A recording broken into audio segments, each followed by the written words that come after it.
WBZ Boston, WXKS FM HD2 Medford, an iHeart radio station. This is The Morgan Show. Morgan White Jr. Call 617-254-1030. Join the group and hang out with Morgan on WBZ Newsradio 1030.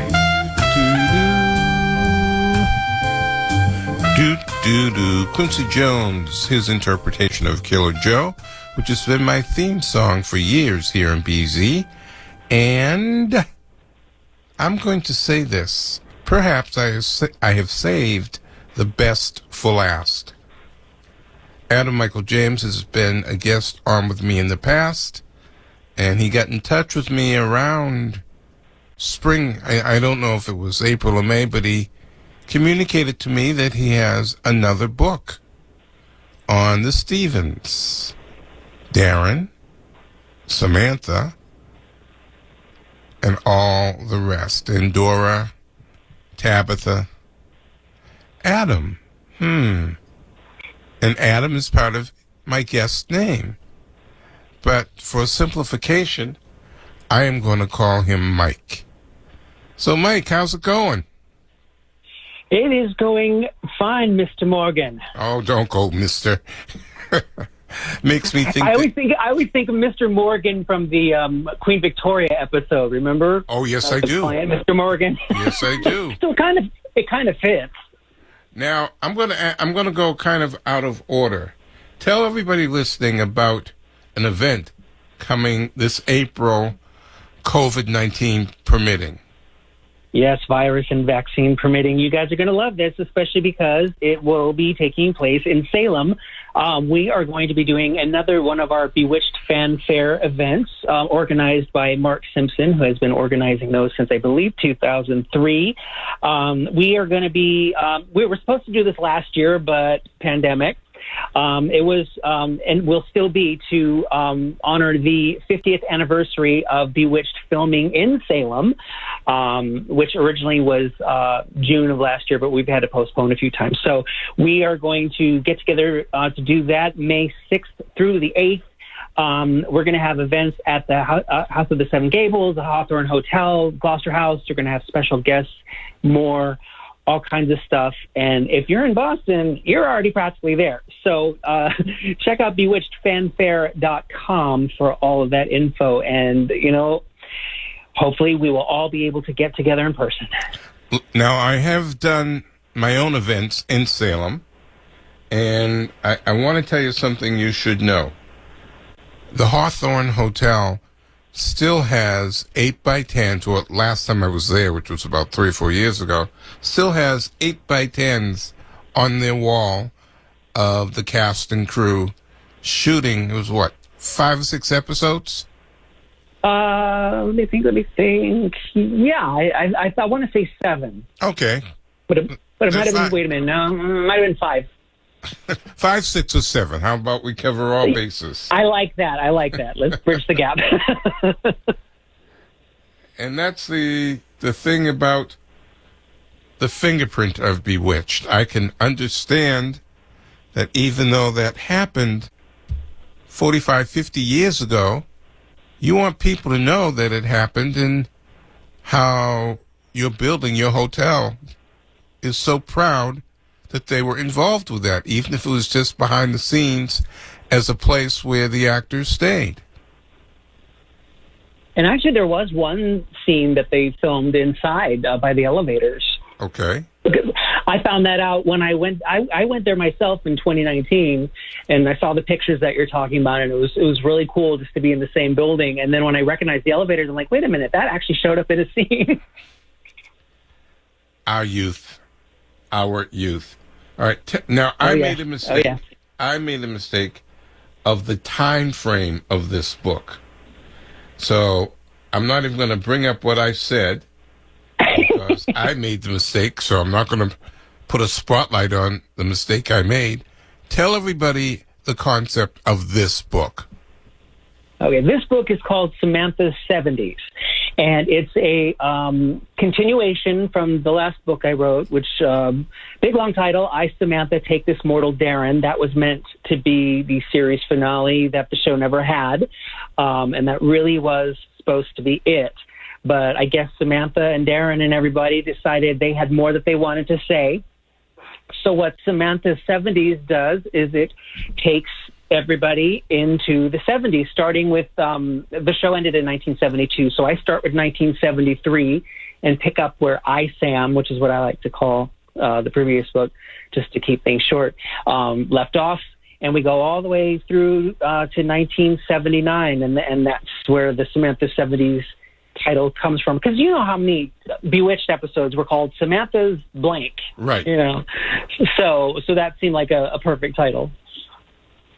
Is there a moment of 73, 4, 5, 6, like 75, not that you would have chosen this as a backdrop, but the end of the Vietnam War was April 75.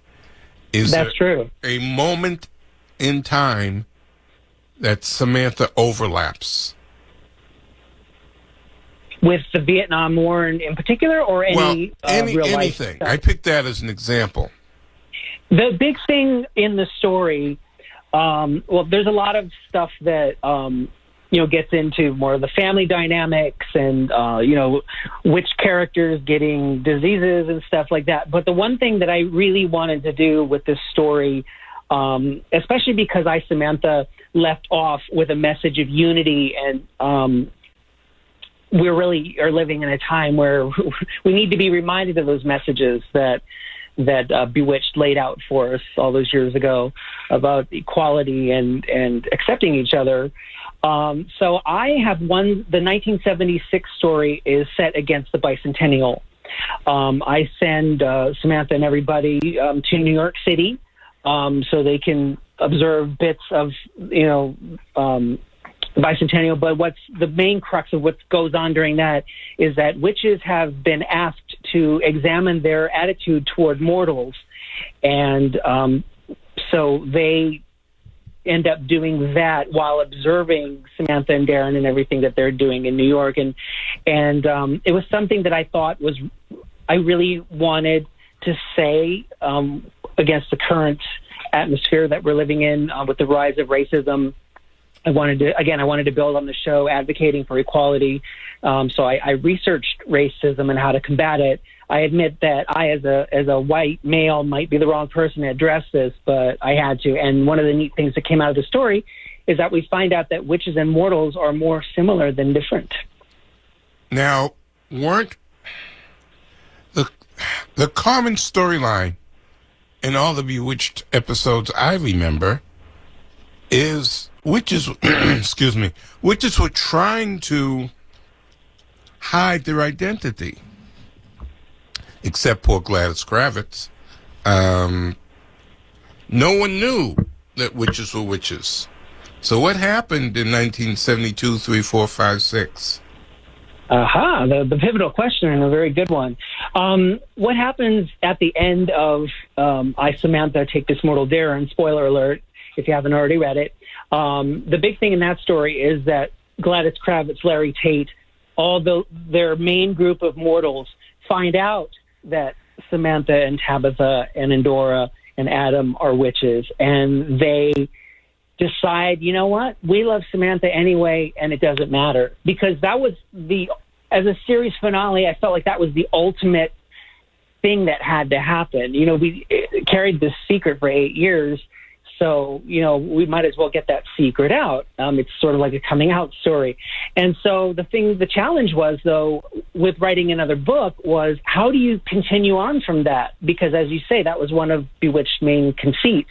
So the story starts off in 1973 with those various mortals. We return to them and find out how they're dealing with the revelation. It's like, are they still cool with it? Are they, getting squeamish about it? Are they wanting to take advantage of Samantha's witchcraft? Stuff like that. And that would be the thing I would think. Let's take Larry Tate, our perfect little greedy gremlin that he is. He would be going to Darren the next day. No, that day. Well, can you get Samantha to make sure that Mr. Abernathy's account with us happens?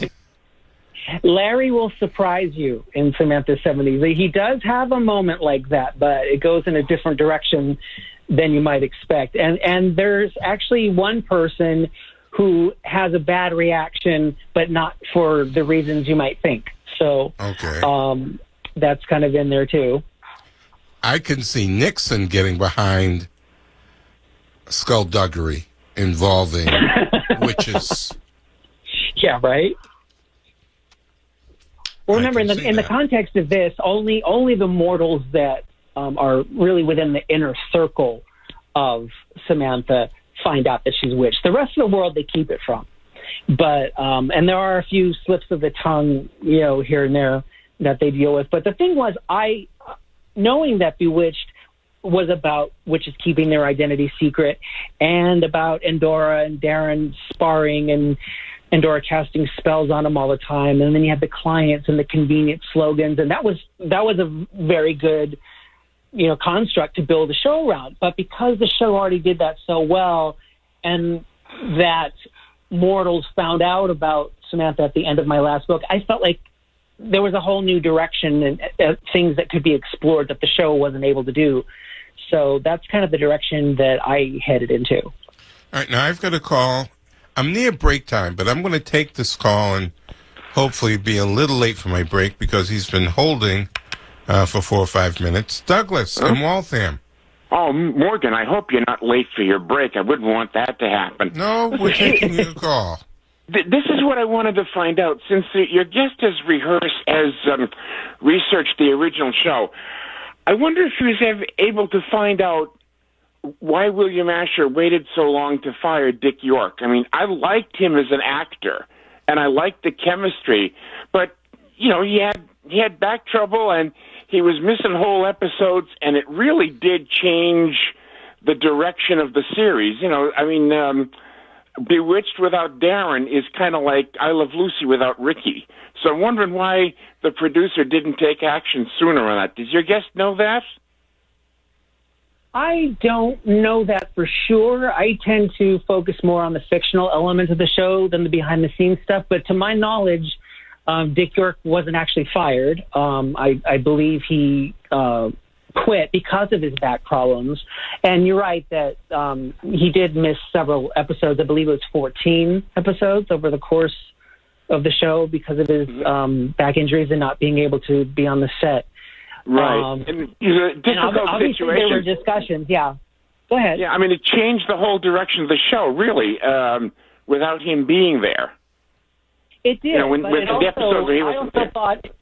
go ahead, yeah. In 5th season, there were several episodes that he wasn't in, and I thought some of those were actually the more interesting, not because Dick York wasn't in it, but just simply because they were forced to go in some different creative directions to work around Darren, and I thought some of that was interesting. But, yeah, obviously that couldn't go on because you needed a show with Samantha and Darren, and that's why the switch happened. But yeah. I'm sure that it wasn't something Dick York did lightly or even willingly. He probably, wanted to stay on as long as he possibly could, but it wasn't possible, unfortunately. Well, your book sounds interesting. I will try to see if I can get it. Morgan, I don't think you're going to miss your break after all. No, I'm not. Hey, we did it. You gave us a good question, and just in time I can hit my break, so thank you for your call. Sure thing. Bye. All right, Douglas. Bye-bye. All right, I'll be back with Mike after these messages here on WBZ. Time and temperature 32 degrees, 11:20. The Morgan Show on WBZ Newsradio 1030.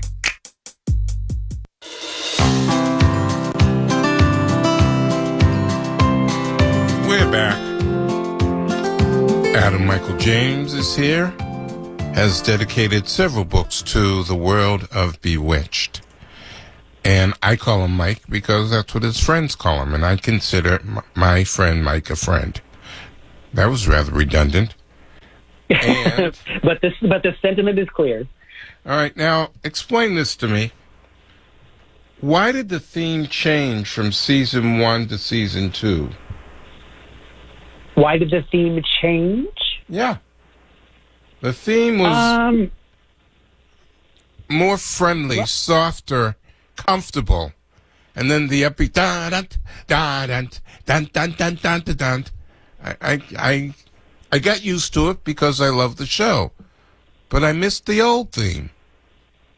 I think part of my confusion with that is because I'm so used to the syndicated versions and the versions that are on DVD, which pretty much have the same theme through seasons 1 through 5. So, but I know there were different versions in broadcast. Right. And the answer to that is I honestly don't know. Okay. All right. I can tell you were dancing around that question. Mark Simpson, the organizer of Bewitched Fanfare, if you're listening, I'm sure he would know because he is so up on the behind-the-scenes stuff, much more than I am. Okay. And who the hell is Peanuts? Her name sticks out in the credits. And I hear Peanuts and I think of Charlie Brown and Linus and Snoopy. Not some diminutive young woman who was doing the hairstyles. Yeah. I don't know where that name came from. Maybe it was an homage, but or maybe she just really liked Peanuts. I don't know. Because I'm a credit reader. I read the credits from beginning to end. Sure. And her name sticks out. It's like a baseball bat to your head. And 50 years later, we're still talking about her. So yeah. Peanuts, if you're listening, come shell it out for us. Wait. I got to give you a round of applause for that one. Yes, I did. Have you met any of the people who helped put that show together? The stars.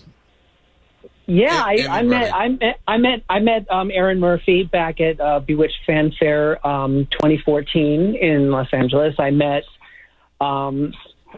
David and Greg Block-Mendel, the twins that played Adam, and I'm still on Facebook with both of them. I've met several of the guest stars. And I did get a chance to see Bernard Fox, Dr. Bombay, from across the room. Yes. But he was so swamped with admirers, and I was kind of like, well, I don't want to force myself in there. Maybe I'll just stay back here and I'll wait. And then he left, and of course, a couple of years later, he passed away. So maybe I should have forced myself in there, but I at least did get to see him. He had a couple of speaking lines in Titanic. Yeah, he did. It was like the best part of it. Aside from watching Leonardo DiCaprio drown, that was actually my favorite part of the movie. Oh, that's mean. 90s boy band wannabe. That's mean. He's in Boston right now filming some movie about a meteor. Oh, wow. Well, he's certainly had a meteoric career since then, so more power to him in that one. Right. So I am... But yes, I was lucky enough that I've gotten a chance to meet several people involved with Bewitched, and I also did meet Richard Michaels. He I can't remember now how many. I don't have it in front of me how many episodes he directed, but he also produced a bunch of them, and he actually wrote the back cover blurb for the Bewitched Continuum, which was really, really nice of him to do. And the key is there another book, a third book in you? You never know. I mean, when I wrote I, Samantha, Take This Mortal Darren, that was supposed to be the end, series finale, done. And then one day I had this funny idea that was really only funny to myself and obsessed Bewitched fans, but I was thinking about the Tabitha series. And, you probably know that ran in 1977, and the big stink about that was they aged Tabitha to a 25-year-old when she was only supposed to be 11. Right. And so I was taking a bath or something. I get the strangest ideas in the bathtub, and I thought, wouldn't it be funny if Tabitha woke up one morning and said, "Mother, I had the strangest dream. I was a weather girl in Los Angeles, and I was 25 years old, and Adam, you were there. You were immortal, and I drove this yellow car. It was so real." A little bit like Dallas. with yeah, a little what's bit, his name in the shower? With Bobby in the shower, or Good morning. I believe that. Yeah, exactly. Hello, honey. Or the series finale of Newhart, I think, pulled something like Yes, that, where it he did. woke up in bed with Suzanne Plachette. But that was, I thought, oh, that's a funny idea, haha. But it bugged me that I wanted to do something with it, and that's where this book came from. And so if that came out after I said there wasn't going to be another book, there very well could be a third one.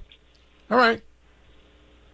I'm rooting for it. Now, let me take my bottom of the hour break. Anyone else who wants to call in and talk Bewitched? First season, last season, coming to Salem, any Bewitched moment. Here's your chance. 617-254-1030. Toll free, 888-929-1030. Time and temperature, 32 degrees and 11:30. The Morgan Show on WBZ News Radio 1030.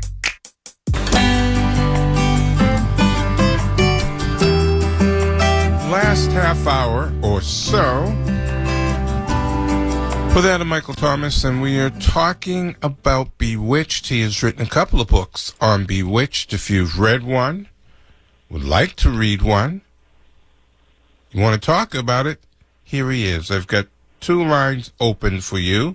So let's first take Richard in Ontario. Richard, good evening.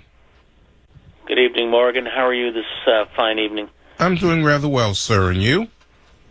Very well, thank you. I just had a couple questions for you and Michael. In a statement, Bewitched had the best time slot in Canada.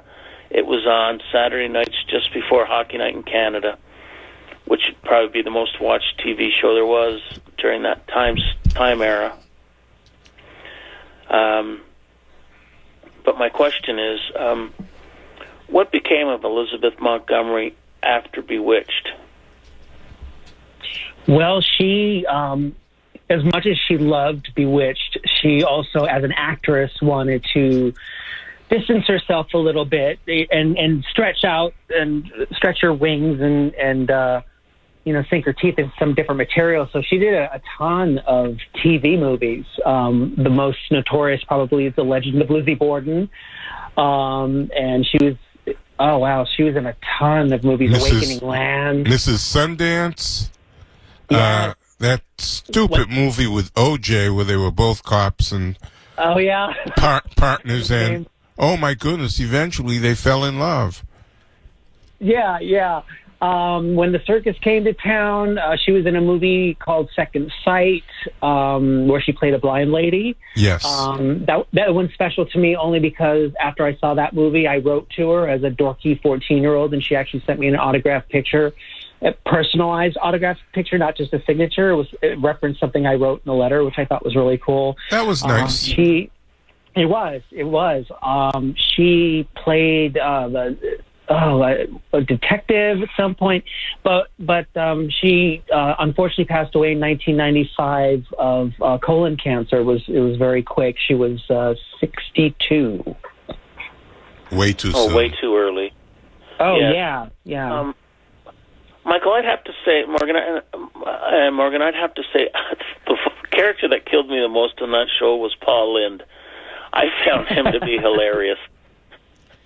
I'm glad you thought so. He played it for laughs and knew how to do that. And that could be whether he was guest starring on F Troop or whether he was on Jeannie, I Dream of Jeannie. He always played that same type of character. Well, he certainly did, but he was so good at it. And it's hard to believe he was only in like 10 episodes of Bewitched, but he made such an impression that it feels like more. Yeah. Of all the episodes, Richard, I wanted to, he was only in 10. Ahead. Only in 10. He was only in 10 episodes. That's amazing. I find that hard to believe, but I know, but that's how good he was. I would have thought he was in a lot more. Yeah. Hey, Richard, I live in Canada too, by the way. I live in Prince Edward Island. Oh, gosh. Yeah, Probably one of the most beautiful places there is in the world, and the people there are great. And right now, one of the safest places to be in the world. That's true too. Yes, for the COVID. Yeah, we're really lucky here. Yeah, and some great golf courses. That's true. I'm not a golfer, so that would not attract me. I'm not either, but they are prevalent. Well, all right, Michael, Richard. it was great chatting with you. And Morgan, all the best, my friend. Thank you very much. Stay safe, Richard. Enjoy the rest of your weekend. Let's go to Ohio. We've gone all over the map. Duke in Ohio. How the heck are you? Doing well, sir. Thank you. First of all, let me say glad to hear that Tony called in. I was hoping she had found out you were back, so good to hear, Tony. She first started calling about a week or two ago. Okay. I may have missed this because I missed the first 2 or 3 minutes out of the last break. But I heard you talking about Elizabeth Montgomery's career after the series. You know, it seems to me, and it's probably been 30, 40 years ago, and I don't remember where I read it. I want to say TV Guide, but I'm not sure. But it seems to me that I remember reading that the reason the show pretty much was canceled was because Elizabeth Montgomery was just too hard to work with, was just not easy to work with, and they made some, I don't want to say allegations, but they kind of hinted that maybe she had some emotional, psychological issues. Do you know anything about that?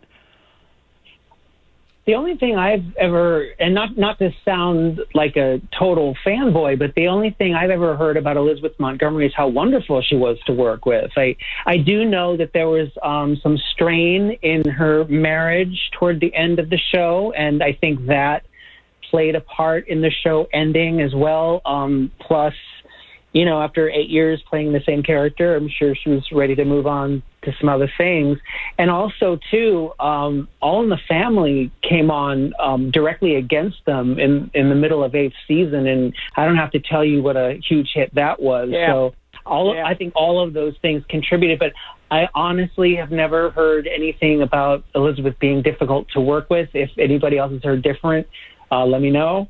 But now that you mention it, I'm thinking maybe the way it was worded, and again, this has been probably 30 years ago, but the way it was worded was maybe they were talking about personal issues or personal problems that flared up, and if it was her marriage, and she was the wife of who, the executive producer of the series, right? William Asher. Yes, right. So maybe that's what they were alluding to. So okay, well I'm actually kind of glad to hear that because like you, I was always taken with her. I thought she was a beautiful woman and a really good actress. Hey, real quick on a totally different topic, if I could, Morgan. This week, I'm sure you saw, maybe you mentioned it early on, that Ed Bruce passed away. No. You remember?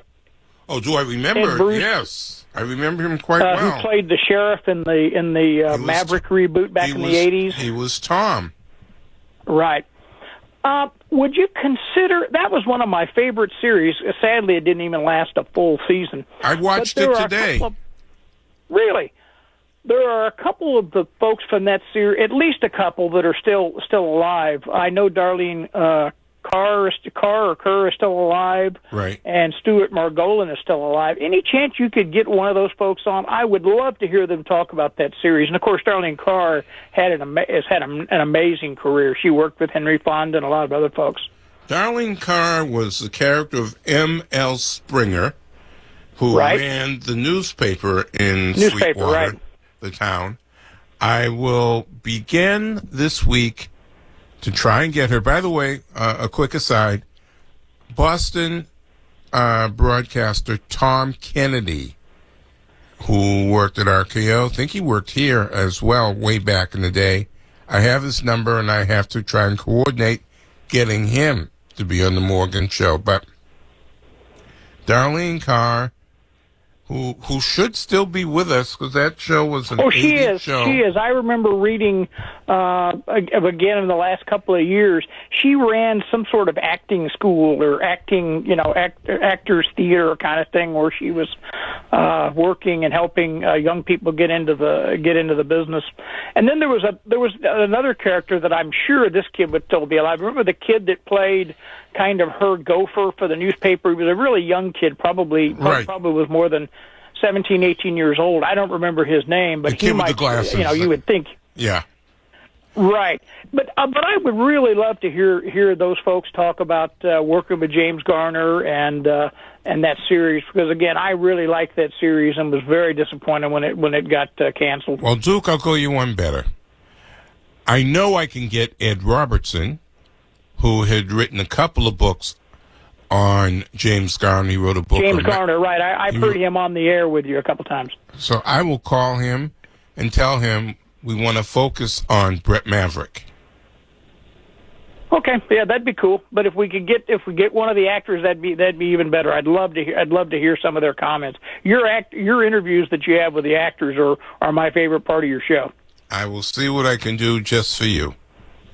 I appreciate it. Thank you, guys. Have a good evening. Duke, thank you for your call. Thanks, Duke. Stay safe. Enjoy the rest of your weekend. And before I take this next break, for people who want to find out where Bewitched is, I watch it on the FE cable outlet, Family Entertainment, and it's on back-to-back 12 to 12:30, 12:30 to 1. So, and I think they're in the first or second season as we speak. So if you want to get comfy, put your feety pajamas on, get a cocoa, and watch Bewitched the way you watched it back when you were 12, 14, 18 years old. You can. That's how to find it. I don't know what it is on your cable channel. On my cable channel, it's on 245, just to let you know. And let me take my last break of the hour. If you want to call in and talk Bewitched, Adam Michael James is here, and we will talk Bewitched till the top of the hour. Dare I say it? Mike, you ready? The Witching Hour. Here I was so hoping. Here on BZ, time and temp 32 degrees, 11:45. The Morgan Show on WBZ News Radio 1030. We're back. I have a few minutes left with my guest, and he's got a couple of books out there, and I'll do this both before and after. Mike, tell people the books. The most recent one. It doesn't even come out until later on this week. Oh, the most recent one is actually out. It's Samantha's 70s, and it is available on Amazon. The one before that is I, Samantha, Take This Mortal Darren, the series finale, The Show Never Had, which is available in print and ebook. And, of course, the one for me that started it all, The Bewitched Continuum, which explores the continuity of all 254 episodes, which is also in print and ebook on the Amazon. Book. It's as thick as a phone book. It is. It really is. I was as shocked as anybody else when I first got my proof copy. I was like, oh, my God, what did I do? Tell you what, let's take one more call, maybe two. If another one wants to squeeze on, you got the phone number. Lisa in the Fenway, hello. Hi, Morgan. Hi, Lisa. I just like to say, you can hear me? Loud and clear. Okay, thank you. Hi, honey. So, her father was Robert Montgomery. Years before, Robert Montgomery presents in a lot of TV shows. And one time she said, I heard her say it he didn't get the respect. Now, I know that's a fact. Okay. Can you comment on that, please? Her father was Robert Montgomery. They produced a lot of TV shows before her. Well, let Mike answer your question. Go ahead, Mike. Sure. Go ahead. Well, again, I don't know as much about all the behind-the-scenes stuff as I do the fictional stuff. But you're right, Robert Montgomery and his show, and he was in movies, and he was out No, it wasn't nothing to do with her show. It was before he had a whole producing thing. And she was in a couple of... Those were single episodes. It's like watching a Twilight Zone, just one episode. And she had done a couple of episodes of her father's series. That's right. Yeah, and she was bitter about he never really got the respect. I remember her saying it on TV years ago. I have an excellent memory like Morgan. Well, thank you. I know that you she give me felt a like he little didn't. over me, Morgan, but not too much. All right, Lisa. Thank you. I know that. But Robert Montgomery was on live TV. They had a lot of producers, all these TV shows. Yes. Episode. It was live TV then. Right. I think he didn't take her seriously as an actress at first. I think that's where some of the consternation came from. But she did say that he didn't get the respect, and he was a fabulous guy with all the producing shows. He did. Robert Montgomery Presents. Something tells me that was her father. Yeah, we got that. Something tells me you enjoyed watching Robert Montgomery on TV. Well, I loved he presents. It wasn't him. He presents certain shows. He was a producer. But he was he was in a few of those episodes as well. Okay. Okay, I wouldn't lie I go to you. back before TV. But, she was fabulous, and I'm sorry she died so young. We all were. And the other man that was in doubt, wasn't there another man that helped her to the end? One of her partners. Robert Foxworth. Yes, that's it. That's right. That's right. And you see, Mike knows the answers to some of your questions. I know everything, too. I can tell you names and dates like you, Morgan. Yeah, but you couldn't think of the name for Robert Foxworth. Well, I forgot that for a minute, but I know it's in my head. Okay. All right, Lisa. Yeah, he was in one of the show. Yeah, anything. I'm sorry she's gone. And the other two guys, they had their own things that played in Bewitched. But I loved Agnes Moorehead. Well, I'll tell you what. I'm going to let Mike talk a little bit about Agnes Moorehead. And Lisa, thank you for your call. Oh, thank you. I'd love to hear about that. Thank you so much for talking to me. Thank you so much. Happy New Year. Good night. Happy New Year to you too, Lisa. Good night. So what about Agnes Moorehead? Any backstories about her? I don't have too many backstories about her, but she was amazing. And I think the thing that strikes me is that she, if I remember this correctly, she kind of acted like, I can't believe I'm doing a series, after winning Oscars and all the movies but she really did love playing Endora. And I think that shows on the air in her performances, because even the best actor can't fake that. I think she really did enjoy herself. And there's plenty of Endora in Samantha's 70s tying that in. Okay. Well, witches have a different longevity attached to themselves. Oh, yes. And that gets addressed in the book, too. Yeah. And what about her father, Maurice Evans' character? Oh, God, Maurice. Yes, Maurice is at his Maurice best in some of these episodes, and some of his attitudes will surprise you as well. And I do want to mention, spoiler alert, Aunt Clara's back, y'all. And I didn't know she ever left. she's back in your book. Yeah, and you're going to get to see her as a young witch. And in 1975, Samantha wonders whether or not she's pregnant. So we're going to get into some family stuff there. In 1977, Tabitha will jump to a 25-year-old, like the Tabitha series, but it's because of a witch disease, and Samantha and Darren have to travel to 1700s Boston to get the cure. Ooh. Darren must have loved that. Hometown advantage there. Poor Darren. Turned into every animal on the face of the earth. His looks, donkey ears and a chimpanzee. He must have loved Samantha. Oh yeah, I was just going to say that. It's like you don't go through all that stuff for nothing. Well, it was obvious that he loved that woman. Oh yes. And wait, there's another name. Pandora Sparks, a.k.a. Serena. Does she figure into plot lines in your book? Oh, you better believe it. I was going to try to imitate Serena. I couldn't get my voice high enough. Sorry. No, it's not going to work. Cotton Top. That's the best. That's as close as I can come. the way she belittled Larry all the time. Oh, yes. Yes, Serena is there. Dr. Bombay is there. Esmeralda is there. In fact, they are involved in the first witch wedding because they never had one of those on the show. And one other thing they never were able to do on the show, and I'm guessing it was just logistical, but during the holiday episodes, they never had the whole family together, like all the mortals and all the witches. So they are now. And, of course, you can't get that group together without some witchy mayhem, but it's a lot of fun. You had fun writing all this because these are your concepts, correct? I did have fun.